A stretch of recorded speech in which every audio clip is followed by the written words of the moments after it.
प्रदेश की तमाम खबरों के साथ हम आपके समक्ष आ चुके हैं। कई लेटेस्ट अपडेट्स आज इस बुलेटिन में हम आपके साथ साझा करेंगे। देखिए, पहली बात तो ये है कि स्कूल क्लस्टर पर एक बड़ा फैसला लिया गया था कि 500 मीटर के दायरे में जितने भी स्कूल आएंगे उन्हें एक तरह से मर्ज कर दिया जाएगा। एक ही इंफ्रास्ट्रक्चर वहां पर इस्तेमाल करना होगा और टीचर्स को भी मिलजुल कर काम करना होगा। लेकिन इस फैसले को अब बदला जा सकता है क्योंकि प्राथमिक शिक्षकों की ओर से कुछ एक दबाव बनाया जा रहा है शिक्षा सचिव पर भी और सरकार पर भी। ये फैसला क्यों वापस लिया जाए, क्या कुछ यहाँ पर प्राथमिक शिक्षकों की ओर से कहा जा रहा है और क्या हवाला इन्होंने दिया है। आज जो बैठक इनकी थी शिक्षा सचिव के साथ, बिल्कुल इस बारे में बारीकी से हम आपके साथ जानकारी साझा करने वाले हैं। बीआरसीसी भर्ती को एक तरह से खत्म कर दिया जाए, इन पदों को नहीं भरा जाना चाहिए, ये सुझाव भी कुछ शिक्षकों की ओर से दिया गया है। क्यों और इस पर आश्वासन क्या दिया गया है शिक्षा सचिव की ओर से, ये भी अपडेट हम आपके लिए लेकर आए हैं। जीओआईटी पोस्ट कोड 817 के लिए राहत भरी खबर है क्योंकि सीएम सुक्खू ने आज बड़ा ऐलान कर दिया है। एक तरह से हम ये मानकर चल सकते हैं कि जब सोलन दौरे के दौरान मुख्यमंत्री वहां पहुंचे थे तो कुछ एक 817 के अभ्यर्थियों ने पोस्टर दिखाकर नारे लगाए थे और उसी का ये असर हम कह सकते हैं जो आज ऐलान हुआ है। क्या राहत भरी बात इनके लिए निकलकर सामने आई है, बिल्कुल जानकारी देंगे। ग्राम रोजगार सेवकों से संबंधित सवाल आज हमने देखिए मंत्री अनिरुद्ध से किया था और उन्होंने क्या कुछ कहा है, जिला परिषद कैडर से जुड़ी बात भी हमने उनसे पूछी है। इस पर भी किस तरह का रिस्पॉन्स उनसे मिला है, ये भी जानकारी हम आपके लिए लेकर आए हैं।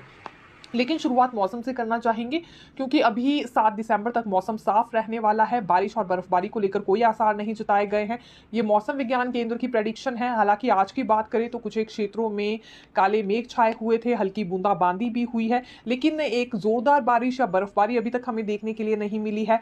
लाहौल स्पीति में भी कुछ एक क्षेत्रों में हिमपात जरूर हुआ, लेकिन हल्की बर्फबारी ही उसे माना जा सकता है।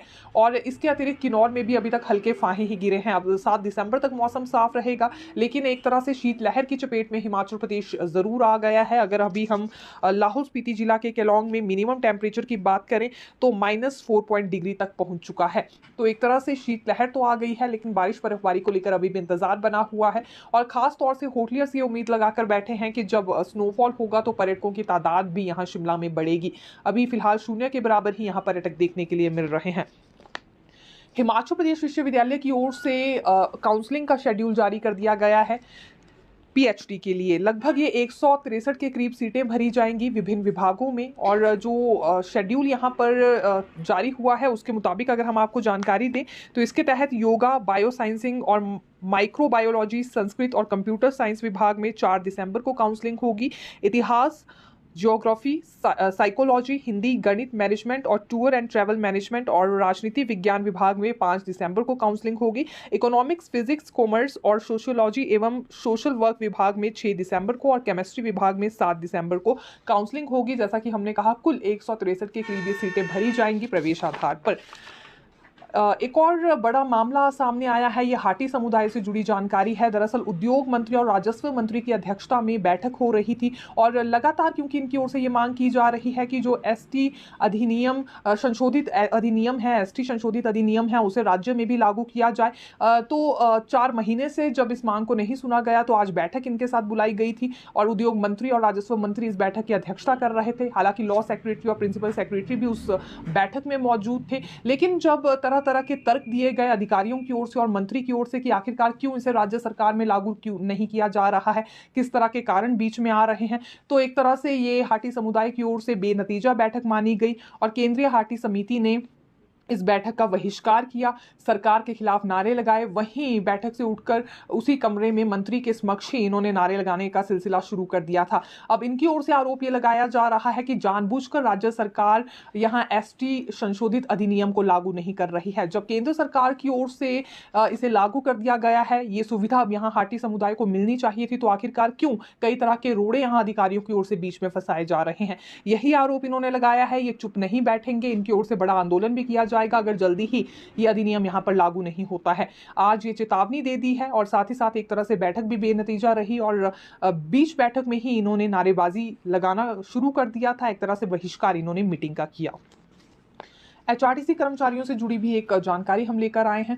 राहत भरी बात यह है कि इस महीने भी इनकी सैलरी देखिए समय से आ गई है, नहीं तो हर महीने 10 दिन या 20 दिन तक भी इन्हें इंतजार करना होता था। कई बार पूरा पूरा महीना बीत जाता था, इनकी सैलरी नहीं आ पाती थी। लेकिन इसका बड़ा कारण ये है कि इस बार समय से सैलरी इसलिए आ पाई है क्योंकि एक तो देखिए एचआरटीसी प्रबंधन ने ये मामला वित्त विभाग और सरकार के समक्ष उठाया था। दूसरी बात यह है कि सरकार की ओर से भी 42 करोड़ रुपए की राशि कर्मचारियों की सैलरी के लिए पहले ही जारी कर दी गई थी और पेंशनर्स के लिए भी 22 करोड़ रुपए पहले ही प्रदान कर दिए गए थे। इस वजह से एचआरटीसी कर्मचारियों को और पेंशनर्स को ये इंतजार नहीं करना पड़ा और समय से ही इनकी सैलरी मिल गई है, पेंशनर्स को उनकी पेंशन मिल गई है। आभार व्यक्त किया गया है यहाँ एचआरटीसी कर्मचारियों की ओर से इसी बात को लेकर सरकार का। लेकिन कहा इन्होंने ये भी है कि जो इनकी एरियर की समस्या है उसे भी जल्द सुलझाया जाए, यानी कि जो बकाया राशि है वो भी इन्हें जल्दी मिलनी चाहिए और पेंशनर्स की भी जो समस्याएं हैं उस पर भी गौर होना चाहिए और कंडक्टर्स की वेतन विसंगति भी दूर हो। हालांकि ये जो एचआरटीसी कंडक्टर हैं, इन्होंने देखिए पहले ही ये चेतावनी दे दी है कि ये 6 दिसंबर से हड़ताल पर जाएंगे। ये अपनी सेवाएं नहीं देंगे अगर इनकी वेतन विसंगति अब दूर नहीं होती है। अभी तक वार्ता के लिए सरकार की ओर से इन्हें नहीं बुलाया गया है। हालांकि ये उम्मीद लगाकर बैठे हैं कि अगर वार्ता के लिए बुलाया जाएगा या आश्वासन इन्हें फिर दे दिया जाता है तो ये अपनी हड़ताल टाल भी सकते हैं, जैसा कि पहले भी देखने में आया है। और पिछले कुछ एक दिनों से ये काले बिल्ले लगाकर अपनी सेवाएं दे रहे हैं। दरअसल जहां बड़ा हुआ ग्रेड पे इन्हें मिलना था वहां कम करके दे दिया गया और एक तरह से ये अपने साथ इसे अन्याय बता रहे हैं। तो वेतन विसंगति जब तक दूर नहीं होगी अपनी हड़ताल वापस नहीं लेंगे और अब इन्हें वार्ता के लिए बुलाया जाता है या नहीं ये भी देखना होगा, क्योंकि 6 दिसंबर को अगर ये हड़ताल पर जाते हैं तो एचआरटीसी सेवाएं बुरी तरह से प्रभावित होगी और इस बीच आम लोगों को सबसे ज्यादा समस्याओं का सामना करना पड़ेगा। परिवहन विभाग की ओर से देखिए क्योंकि नई पहल की गई है, अब वीआईपी नंबर आम लोगों को भी दिए जाएंगे। इसके लिए प्रक्रिया शुरू हो गई है। 4 दिसंबर से इन नंबर्स को लेकर नीलामी शुरू होगी। जैसा कि हमने आपको कहा था कि HP7 सीरीज के वीआईपी नंबर को छोड़कर जितने भी सीरीज के वीआईपी नंबर है, जिसमें 0001 से लेकर 0010 तक जो भी नंबर आएंगे उनकी नीलामी की जाएगी। इसके लिए परिवहन विभाग के ऑनलाइन पोर्टल पर आवेदन किया जा सकता है। हालांकि देखिए जो इसमें आरंभिक पंजीकरण रहेगा उसमें 2000 रुपए लगेंगे और इन्हें वापस नहीं किया जाएगा। इसके अतिरिक्त जो मिनिमम बोली है वो 5 लाख से शुरू होने वाली है और 5 लाख के मुताबिक फिर यहाँ पहली किस्त जो होगी मिनिमम बोली की वो 30% पहले जमा करवाने होंगे। यानी कि मान लीजिए अगर आप 5 लाख का ही एक नंबर खरीद रहे हैं वीआईपी तो फिर आपको 1,50,000 रुपए की पहली किस्त जमा करवानी होगी शुरुआती दौर में। उसके बाद अगली 2 से 3 किस्तें आपको फिर जमा करवानी होगी। तो ये भी एक तरह से प्रक्रिया यहाँ पूरी तय कर ली गई है और 4 दिसंबर से देखिए ये नीलामी शुरू हो जाएगी। उसके बाद पता लग पाएगा कि कितनी रुचि आम लोग रखते हैं वीआईपी नंबर खरीदने में और मिनिमम बोली 5 लाख से यहाँ पर देखिए शुरू होने वाली है। आज क्योंकि सीएम सुखू ऊना के दौरे पर थे और 2 से 3 बड़ी स्टेटमेंट्स इनकी ओर से दी गई है। विशेष तौर से केंद्रीय मंत्री अनुराग ठाकुर पर इन्होंने पलटवार किया है। हाल ही में अनुराग ठाकुर की ओर से यह सवाल किया गया था कि महिलाओं को 1500 रुपए देने की बात हुई थी, वो 1500 रुपए की राशि कहाँ है, इसके अतिरिक्त रोजगार भी कहाँ दिया गया है। तो इसी पर जवाब देते हुए सीएम सुखू ने यह कहा है कि यहाँ 3 गारंटियों को पूरा कर लिया गया है, जिसमें ओपीएस को बहाल किया गया है कर्मचारियों के लिए, बेरोजगारों के लिए 680 करोड़ की स्टार्टअप योजना लाई गई है और तीसरी बड़ी बात इनकी ओर से ये कही गई है कि अब यहाँ सरकारी स्कूलों को भी अंग्रेजी मीडियम स्कूल्स बनाया जा रहा है। तो 3 गारंटियां राज्य सरकार ने तो अपनी पूरी कर ली, लेकिन केंद्र सरकार की गारंटियां कहाँ हैं? अभी तक वो 15 लाख रुपए सभी के बैंक अकाउंट्स में नहीं आ पाए हैं, जिसका ऐलान प्रधानमंत्री नरेंद्र मोदी ने किया था। और दूसरी बात, हर साल 2 करोड़ लोगों को रोजगार दिया जाएगा, ये गारंटी भी पूरी तरह से केंद्र सरकार की फेल रही है। तीसरा सवाल उन्होंने अनुराग ठाकुर से ये भी किया है कि ऊना हमीरपुर रेल लाइन अभी तक पूरी क्यों नहीं हो पाई, अब बीच में क्या समस्या आ रही है। तो यहाँ केंद्र सरकार अपनी दी गई गारंटियों पर तो कोई ध्यान नहीं दे रही है और राज्य सरकार पर तंज कस रही है, जबकि राज्य सरकार ने अपनी सारी गारंटियां पूरी कर ली है। ये आज सीएम सुखू की ओर से स्टेटमेंट दी गई है। ये ऊना दौरे पर गए हुए थे।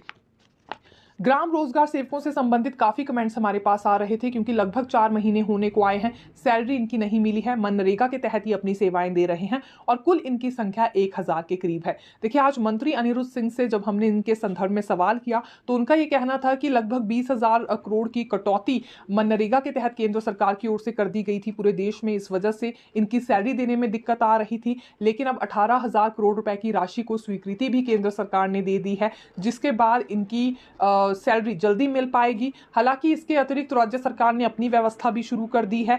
लगभग ये 15 करोड़ का रिवॉल्विंग फंड है जिसे कि बनाया जा रहा है और ये फाइल मूव कर दी गई है। आने वाले समय में अगर ऐसी कोई भी दिक्कत होती है तो इसी रिवॉल्विंग फंड से इन सभी की सैलरीज